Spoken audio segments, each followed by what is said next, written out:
अच्छा, तो आज का हमारा जो न्यू टॉपिक है वो है जनरलाइजेशन। बेसिकली इसको जनरलाइजेशन भी कहते हैं और इनहेरिटेंस भी कहते हैं। इनहेरिटेंस जो हमारे पास जो रियल लाइफ इनहेरिटेंस होती है, जो फैमिलीज़ के अंदर होती है, एग्जैक्टली सेम कॉन्सेप्ट यहाँ पे भी है, ऊप के अंदर भी। थोड़ी सी इसकी थ्योरी जैसे लिखी हुई है कि generalisation connects a sub class to super class. It denotes an inheritance of attributes and behaviour from the super class to sub class and indicates specialisation in the sub class of more general super classes. Basically क्या होता है कि हमारे पास एक सब class होता है और एक सुपर क्लास होता है। जैसे कि एक पेरेंट है और एक चाइल्ड है। पेरेंट और चाइल्ड के बीच में जब इनहेरिटेंस का रिलेशनशिप होता है, क्या होता है कि जो पेरेंट के पास जितनी भी चीज़ें होती हैं, उसके एट्रीब्यूट्स, उसके बिहेवियर, सारा का सारा आपके पास चाइल्ड के पास आ जाता है। ठीक है, एग्जैक्ट सिंपल सा कॉन्सेप्ट है कि आपने अगर एक जैसे हमने एक ड्राइवर की क्लास अगर कोई बनाई हुई है और हम कोई और क्लास बनाते हैं और उसको हम इनहेरिट करते हैं ड्राइवर की क्लास से, तो ड्राइवर के जितने भी एट्रीब्यूट्स और फंक्शंस होंगे सारे के सारे आपके चाइल्ड क्लास में आ जाएंगे। उसको हम कोड में देखते हैं कि कैसे होता है कोड के अंदर। बट बेसिक कॉन्सेप्ट इज़ कि आपने जो एक क्लास बनाई है, उस क्लास का सारा डाटा, उसके एट्रीब्यूट्स, उसके behaviours, you can transfer that to the child class and this is what we call generalisation. Generalisation का जो रूल है वो ये है कि generalisation always happens between two same type of classes. यानी अगर कोई पर्सनस है तो पर्सनस के बीच में जनरलाइजेशन होगी। ऐसा नहीं हो सकता कि पर्सन और व्हीकल के बीच में जनरलाइजेशन हो। आपका यानी जो फैमिली होगी, जो नेचर होगा ऑफ द क्लासेस, वो क्या होगा, सेम होगा, देन ही जनरलाइजेशन पॉसिबल है।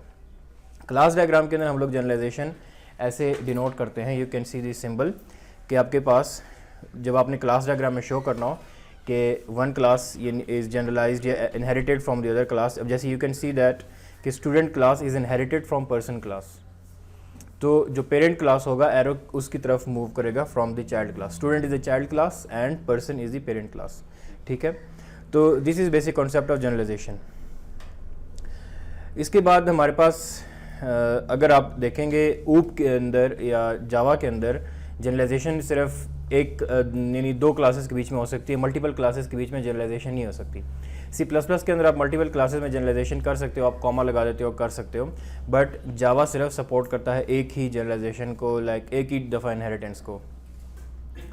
ठीक है, अब जैसे नीचे आपको नज़र आ रहा है कि हमारे पास एक क्लास है, टीचिंग असिस्टेंट है, वो स्टूडेंट और एम्प्लॉय है। UML permits a class to inherit from multiple super classes, although some programming languages, for example Java, do not permit multiple inheritance. UML के अंदर हम ये काम कर सकते हैं कि हमने एक टीचिंग असिस्टेंट को दो क्लासेस से जनरलाइज किया हुआ है, दो क्लासेस से इनहेरिट किया हुआ है कि वो एक ही साथ एम्प्लॉई के एट्रीब्यूट्स भी आपस वो गेट कर रहा है और स्टूडेंट के एट्रीब्यूट्स भी गेट कर रहा है, बट ये कोड के अंदर हम नहीं कर सकते इसको। जो हम डायग्राम्स पढ़ रहे हैं ये UML डायग्राम है। Class diagram is UML diagram, unified modelling language. जो हम जितने भी डायग्राम्स बनाते हैं, मॉडल करते हैं, वो उसकी एक लैंग्वेज है। ये जो हम डिफरेंट बॉक्सेस, और क्लास डायग्राम बेसिकली एक लैंग्वेज है जिसको हम UML डायग्राम्स के अंदर आती है। ये सारे डायग्राम्स उसी के हैं। तो ये सिंपल सा कॉन्सेप्ट है जनरलाइजेशन का, समझ आया इसका? इसमें इतना मुश्किल कुछ भी नहीं है, सिंपल सी इसकी लॉजिक है कि हमारे पास जो दो क्लासेस हैं, उन दो क्लास, ये बेसिकली इसका पर्पस क्या होता है, फ़ायदा क्या होता है, इसको हम बनाते क्यों हैं। इसका फ़ायदा, सबसे बड़ा फ़ायदा ये होता है कि हम एक दफ़ा कोड लिखते हैं। अब सेम कोड आपको अगर एक सेम फंक्शन, सेम एट्रीब्यूट आपको अगर दूसरी क्लास के अंदर चाहिए, तो आप उसको बजाय इसके कि दोबारा वो सारा कोड करो, अब यहीं से उसको इनहेरिट करके वो सारा कोड आपको वहाँ पे मिल जाएगा। ठीक है, तो रीयूजेबिलिटी ऑफ कोड के लिए हम लोग इनहेरिटेंस यूज़ करते हैं। अब जो हमारे पास जो क्लास डायग्राम थी, जो लास्ट हमने किया था, यहाँ पे अब हम जनरलाइजेशन कहाँ पे अप्लाई कर सकते हैं? You guys have to tell मी।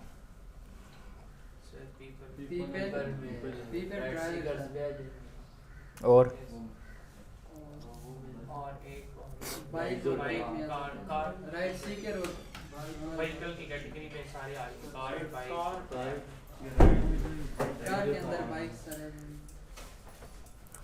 हमारे पास यहाँ पे पीपल की क्लास बनी हुई है। अब हमने देखना है कि इस नेचर के और कौन सी क्लासेस है। जैसे कि सबसे पहले वमेन है, ये भी एक पीपल में आ जाता है, ड्राइवर भी इसी कैटेगरी में आता है, राइट सीकर भी इसी कैटेगरी में आता है। तो हमारे पास ये इधर आ गए। अब इसका मतलब ये है कि हम लोग जो हमने पीपल की क्लास रखी हुई है, हम जो शेयर्ड एट्रीब्यूट्स होंगे इनके, कि जैसे अब हमारे पास राइट सीकर, उसका भी नाम होगा, कोई नंबर होगा, और उसके भी कोई जनरल फंक्शंस होंगे। इस तरह से ड्राइवर है, उसका भी नाम है, उसका नंबर है, शनाख्ती कार्ड नंबर है, बाकी इन्फॉर्मेशन। और उसके बाद है वमेन है, उसका भी सेम नाम और उसके इंफॉर्मेशन वगैरह। ये सारे क्या करते हैं कि पीपल की क्लास से, पीपल भी आप रख सकते हो या उसको आप पर्सन भी कह सकते हो, उस क्लास से क्या कर रहे हैं, इनहेरिट कर रहे हैं। तो अब जो पीपल की जो क्लास होगी या जो पर्सन की, इसको मैं पर्सन कह देता हूँ क्योंकि यूजुअली हम लोग इसको पर्सन की क्लास बोलते हैं। तो पर्सन की जो क्लास है, अब पर्सन की क्लास में जितने भी एट्रीब्यूट्स होंगे जो हमने लिखे होंगे वो सारे के सारे इन तीनों में आ जाएंगे जब हम इसको इनहेरिट करेंगे।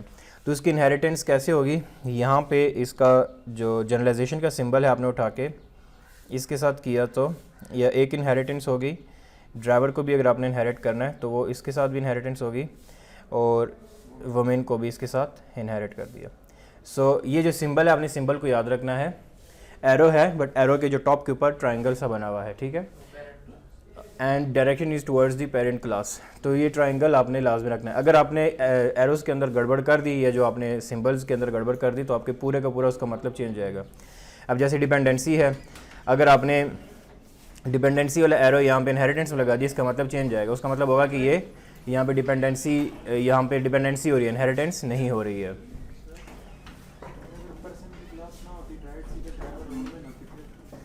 हम बना देते हैं ना पर्सन की क्लास, हाँ, जनरल क्लास आपको बनानी पड़ती है। अब जैसे यहाँ पे हमारे पास क्या है, बाइक है, कैब है और एक कार है, ये तीन। अब यहाँ पे इनकी कोई जनरल क्लास नहीं है तो हम बना देते हैं व्हीकल की क्लास, एक ऐड कर लेंगे यहाँ पे, क्योंकि वो एक जनरल क्लास होगी और उसके अंदर हम जो जनरल फंक्शन, जैसे कैब है, कार है, बाइक है, इन तीनों का मॉडल होगा, रजिस्ट्रेशन नंबर होगा और इन तीनों का ओनर होगा। ये सारी इन्फॉर्मेशन हमारे पास एक जनरल क्लास में पड़ी होंगी और वहाँ से फिर हम इन तीनों के अंदर इनहेरिट करेंगे। मैं बार बार नहीं लिखना पड़ेगा, ये सारी इन्फॉर्मेशन उसके अंदर आ जाएगी। तो यहाँ पर हम एक और क्लास ऐड कर देते हैं व्हीकल के नाम से। एंड जैसे पर्सन था, पर्सन की क्लास में मैं एट्रीब्यूट्स को ऐड कर देता हूँ, तो वो तमाम एट्रीब्यूट्स की, जैसे मैं फर्स्ट हमारे पास आ जाएगा नेम, आ जाएगा नेम, और दूसरा हमारे पास आ जाएगा आईडी या CNIC कर लो। तो ये हमारे पास, इसको माइनस कर दो, प्राइवेट होंगे, और यहाँ पर भी हम लोग एट्रीब्यूट्स ऐड कर देते हैं। मॉडल आ गया, नंबर आ गया। अब हमने फ़िलहाल दो ही ऐड कर दिए। तो अब ये जो दो मॉडल एंड नंबर हैं वो कार, कैब और बाइक तीनों का होता है। तो हम जब इसको इनहेरिट करेंगे फ्रॉम व्हीकल तो ये तीनों के पास सेम इन्फॉर्मेशन आ जाएगी। तो इस अगेन हमने क्या करना है, जनरलाइजेशन का सिंबल कार से towards vehicle and then again from cab towards vehicle, और फिर से आ जाएगा यहाँ पे फ्रॉम बाइक्स टूवर्ड्स व्हीकल, ठीक है। इस तरह से हम जनरलाइजेशन करते हैं। अब हमारे पास क्या हो गया, आपकी डायग्राम की थोड़ी सी शक्ल चेंज हो गई है। अब कोई क्वेश्चन किसी का? अच्छा, क्लियर है यहाँ तक? सिंपल सा है, बट आपने दो रूल्स याद रखने जनरलाइजेशन के अंदर। एक तो फैमिली सेम होनी चाहिए कि अब जैसे ये है व्हीकल है तो नीचे आपके कार्स, बाइक, ये सारे एक ही फैमिली, एक ही नेचर के चीज़ें हैं। ऊपर आपको पर्सन्स नज़र आ रहे हैं तो नीचे जितने भी सीकर्स हैं, ड्राइवर्स हैं, वमेन हैं, ये सारे एक ही फैमिली के, यानी एक ही जो उनकी नेचर है वो एक जैसी है।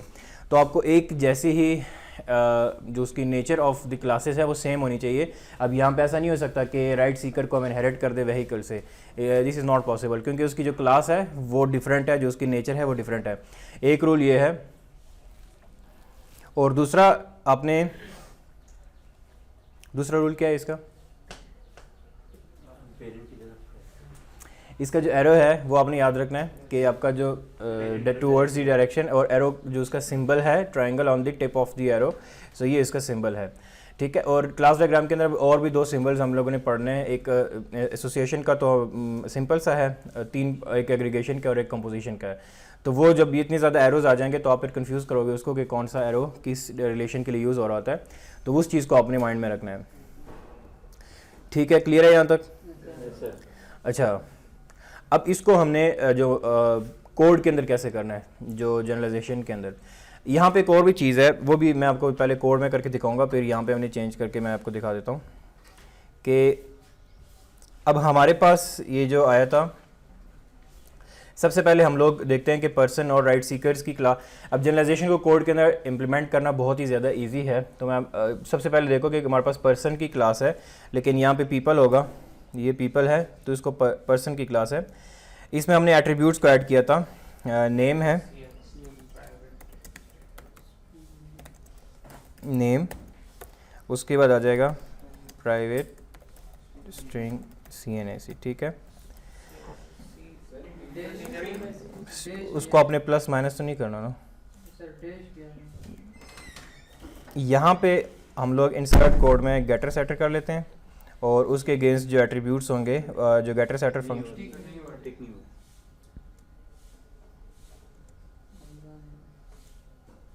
गेटर सेटर जनरेट कर लिया, ठीक है।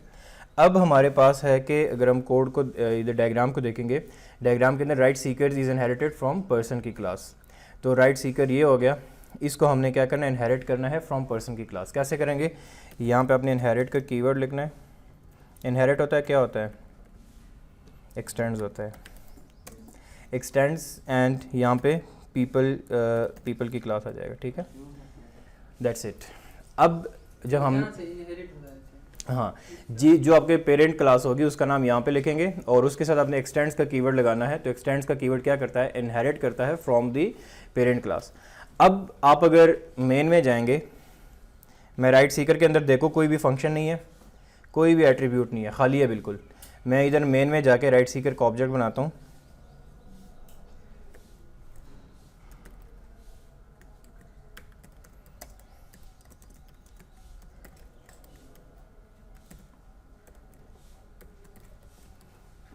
ठीक हो गया। इसके मैंने स्पेलिंग राइट सीकर है, एस यहाँ पे आ जाएगा एंड यहाँ पर भी एस आ जाएगा, ठीक है। अब वो बिल्कुल खाली था, लेकिन अगर मैं एस डॉट करूँगा तो आपको ये गेट CNAC और गेट नेम के फंक्शन आएंगे, बिकॉज ये जो दोनों फंक्शंस मैंने लिखे थे पर्सन की क्लास में लिखे थे, इसमें नहीं लिखे थे। अब अगर मैं यहाँ से इनहेरिटेंस को ख़त्म कर दूँ, इस वाले कीवर्ड को, तो यहाँ पे नहीं आएंगे अभी, ठीक है। तो इस चीज़ का मैं कह रहा था कि आपने एक क्लास में कोड लिखा और जब आप उसको इनहेरिट करते हो दूसरी क्लास के अंदर, तो वो सारा का सारा कोड, आपके सारे फंक्शन, सारे एट्रीब्यूट्स आपको दूसरी क्लास में मिल रहे होते हैं, ठीक है। अच्छा, यहाँ तक क्लियर है। इसको आप लोगों ने प्रैक्टिस करना है तो आपको खुद क्लियर हो जाएगा। जो बेसिक कॉन्सेप्ट है वो ये है, इसमें इतनी ज़्यादा लॉजिक वाली कोई बात नहीं है, सिर्फ एक फीचर है ऑब्जेक्ट ओरिएंटेड प्रोग्रामिंग के अंदर कि how you can reuse your code once आपने एक क्लास में इंप्लीमेंटेशन कर दी, आप सेम कोड को दूसरी कोड में भी ऐड कर सकते हो। कम्प्लेक्सिटी आपकी कम हो जाती है। आपने एक ही जगह पे कोड लिखा, अपने एट्रीब्यूट्स वगैरह लिखे, उसको आपने बाकी क्लासेस में शेयर किया। इसमें दूसरा फ़ायदा ये होता है कि कल को अगर आपने कोई चीज़ चेंज करनी, लेट्स सपोज कोई नया एट्रीब्यूट ऐड करना है, आप एक क्लास में जाके एट्रीब्यूट ऐड करोगे, सब के सब में ऐड हो जाएगा। आप फंक्शन के अंदर कोई लॉजिक चेंज करोगे तो एक जगह पे चेंज करोगे, हर जगह पे खुद ब खुद चेंज हो जाएगा, तो आपको मल्टीपल जगहों पे जाके वो नहीं करना पड़ेगा, ठीक हो गया।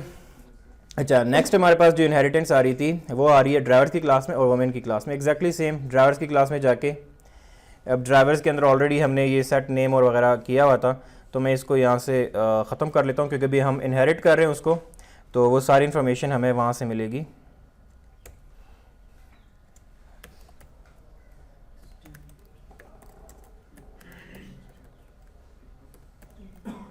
ठीक है, इसी तरह से वुमेन की क्लास है, यहाँ पर भी। अब इन तीनों क्लासेस के अंदर हमारे पास सेम फीचर्स और सेम एट्रीब्यूट्स और सेम फंक्शन ऑटोमेटिकली आ जाएंगे, हमें इसमें ऐड करने की ज़रूरत नहीं पड़ेगी। अगर इनमें के अंदर कोई ऐसी फंक्शनैलिटी है जो कि सिर्फ इन क्लासेस की रिलेटेड स्पेसिफिक है, जैसे हमने कहा था कि women should be able to check female only, जो हमारे पास ऑप्शन था, वो वाला फंक्शन हम वुमेन की क्लास में लिख लेंगे, बिकॉज वो फंक्शन बाकी दोनों के लिए नहीं था। कोई स्पेसिफिक, कोई चेंज, यूनिक फंक्शन उस क्लास से रेलिवेंट और रिलेटेड होगा तो हम उसके अंदर इंप्लीमेंट कर लेंगे। बाकियों के अंदर हमने सेम ही रखना है, उसको हमने चेंज, बाकियों के अंदर उसका सेम फंक्शन रहेगा। क्लियर है यहाँ तक? अच्छा, तो वो इसके अंदर लिखेंगे सर क्लास में? हाँ, इसी के अंदर वो जैसे बाकी लिखते हैं, गेटर सेट जैसे हम बनाते हैं उसी तरह से इधर भी लिख लेंगे। अब इसके अंदर एक और चीज़ आपको जो बताने वाली है वो ये है कि हमने यहाँ पे पीपल की क्लास में प्राइवेट स्ट्रिंग नेम रखा हुआ है, लेकिन हम अगर यहाँ पे करेंगे, जैसे वुमेन की क्लास है, तो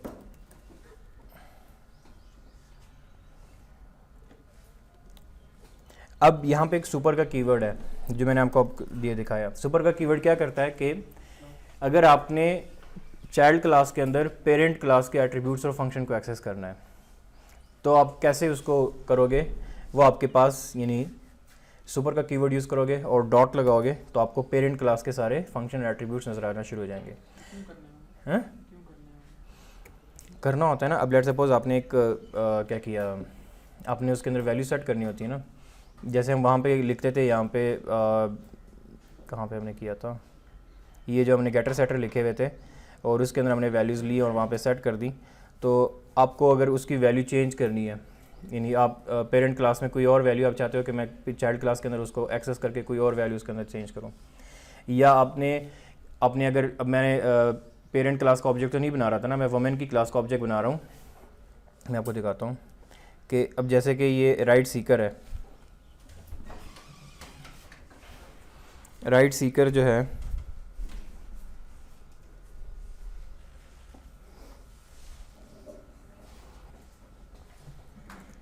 अब राइट सीकर्स के अगर मैं करूँगा एस डॉट, अब S dot set name basically मेरे ख्याल में राइट सीकर्स को मैंने इनहेरिट हटा दिया था, एक्सटेंड्स पीपल, और S dot set C N S E, ये तो एक्सेस हो जाएगा। मैं इसको ये लिख देता हूँ एस डॉट सेट नेम,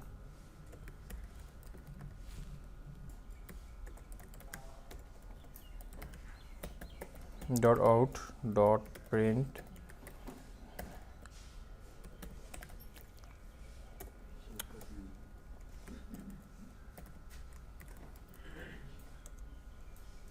इसको हम रन करते हैं तो हमारे पास आ जाएगा। ठीक है, ये हमारे पास इन्हीं सेम काम कर रहा है। हमने उसके फंक्शन हमारे पास पेरेंट के अंदर है, चाइल्ड के अंदर कोई भी नहीं है, और हमने उसको यूज़ किया एग्जैक्टली जैसे पहले यूज़ कर रहे थे वैसे हो रहा है। लेकिन हमारे पास ये होता है, कभी कभी सिचुएशन होती है कि हमने उसको चेंज करना है वैल्यू, या हमने उसकी इम्प्लीमेंटेशन चेंज करनी है। हम चाहते हैं कि हमारे पास ये जो पीपल की क्लास के अंदर सेटर यूज़ हुआ है या गेट नेम यूज़ हुआ है, इसको हम किसी और तरीके से सेट करवाना चाहते हैं, किसी और ये उसके ऊपर कोई लॉजिक लगाना चाह रहे हैं। यानी आपने अगर उस पेरेंट क्लास के ऑब्जेक्ट्स को एक्सेस करना है अपनी यानी चाइल्ड क्लास के अंदर, तो उसके लिए आपको जो तरीका है, यानी आप डायरेक्टली यहाँ पे लिखोगे तो आप अगर मैं दिस डॉट लिखूँगा तो मुझे नहीं मिल रहा। अब मुझे वो एट्रीब्यूट्स ये फंक्शंस तो मिल रहे हैं बिकॉज वो फंक्शन इसके अंदर आ रहे हैं, गेट नेम और गेट सेट नेम के एट्रीब्यूट्स नहीं मिल रहे मुझे। जो बेसिकली मैं आपको एक्सेस स्पेसिफायर का समझाना चाह रहा हूँ। यहाँ पे हमने पब्लिक पढ़ा था, प्राइवेट पढ़ा था। अब यहाँ पे मैंने आपको कहा था जब हम इनहेरिटेंस पढ़ेंगे तो मैं आपको प्रोटेक्टेड भी बताऊँगा कि प्रोटेक्टेड क्या होता है। अब ये यहाँ पे मैं इसको एक्सेस करना चाह रहा हूँ लेकिन मुझे नहीं मिल रहे।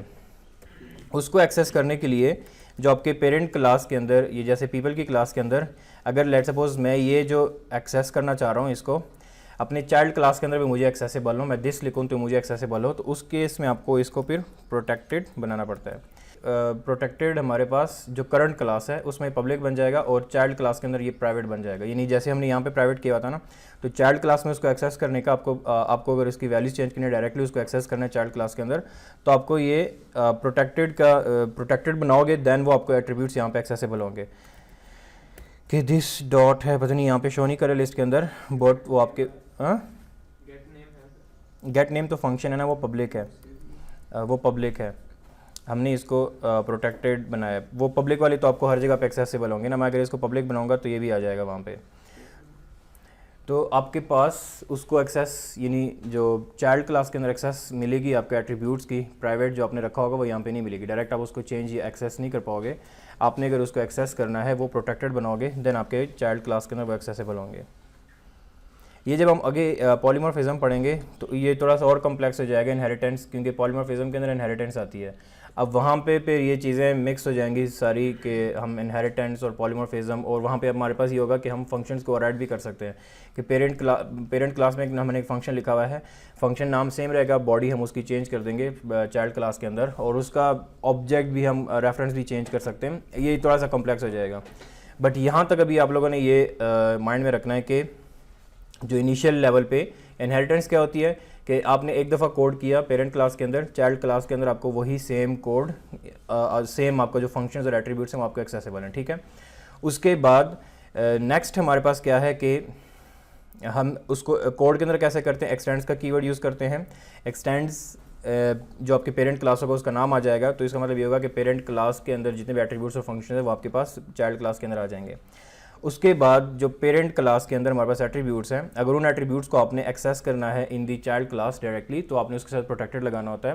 प्रोटेक्टेड क्या होता है कि वो फिर चाइल्ड क्लास के अंदर प्राइवेट बन जाते हैं, यानी चाइल्ड क्लास के अंदर वो वेरिएबल एज अ प्राइवेट काम कर रहे होते हैं, वो पब्लिक नहीं होते, आप उसको वहाँ पे यूज़ कर सकते हो, एक्सेस कर सकते हो। और ये जो प्रोटेक्टेड वेरिएबल होंगे ये मेन में एक्सेसिबल नहीं होंगे, जस्ट आपके बाकी कहीं भी नहीं होंगे, जस्ट आपके चाइल्ड क्लास के अंदर एक्सेसिबल होंगे। अगर आप इसको पब्लिक बना दोगे तो फिर ये आपको हर जगह पे एक्सेसिबल होगी, जैसे फंक्शंस होते हैं हर जगह पे एक्सेसिबल होते हैं।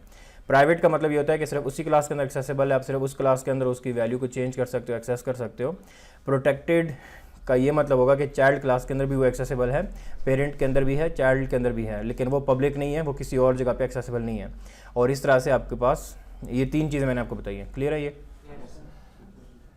और सुपर का कीवर्ड मैंने आपको बताया था कि अगर आपने वो, अभी आप लोग कंफ्यूज जाओगे, उसमें ये होता है कि अगर अभी हमारे पास जो पेरेंट क्लास है यहाँ पे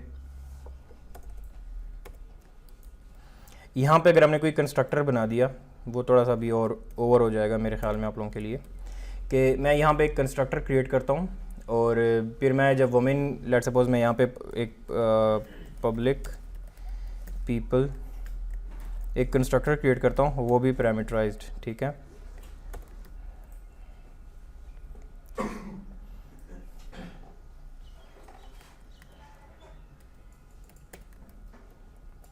पैरामीटराइज्ड कंस्ट्रक्टर क्रिएट करता हूँ, उसको मैं कहता हूँ कि स्ट्रिंग नेम कर दिया, फ़िलहाल ऐसे ही कर दिया, ठीक है। This dot name is equal to name कर दिया, ठीक है। अब हमारे पास जो ये देखो एरर देना शुरू कर दिया हर जगह पे इसने। वहाँ पे हमने क्या किया था कि कंस्ट्रक्टर लिखा था, और यहाँ पे अब वो मसला कर रहा है कि आप constructor add constructors right seekers, तो मैंने ऐड कंस्ट्रक्टर कर दिया। अब आप देखो कि मैं अगर इसको हटाऊँगा दोबारा से, ये फिर से एरर देना शुरू कर देगा। अब ये क्या कह रहा है कि हमारे पास पेरेंट क्लास के अंदर कंस्ट्रक्टर है, अब वो जब भी मैं इस चाइल्ड क्लास को ऑब्जेक्ट बनाऊंगा तो वहाँ पे तो मैंडेटरी हो गया, क्योंकि एक ही कंस्ट्रक्टर है पैरामीटराइज्ड कंस्ट्रक्टर, वो तो लाजमी मुझे ऑब्जेक्ट क्रिएट करते वक्त वो कंस्ट्रक्टर को वैल्यू देनी पड़ेगी। अब जब मैं यहाँ पे मैंने उसको इनहेरिट कर दिया और मैं मेन में जाके, जैसे मैं मेन में जाके राइट सीकर्स का मैंने ऑब्जेक्ट बना दिया, वो भी एरर दे रहा है मुझे कि आपने राइट सीकर का ऑब्जेक्ट बना दिया, लेकिन अब जो इनहेरिटेड जो उसकी पेरेंट क्लास है उसका कंस्ट्रक्टर कॉल ही नहीं हुआ। अब सुपर का मैं आपको बता रहा हूँ कि सुपर का मतलब क्या होता है।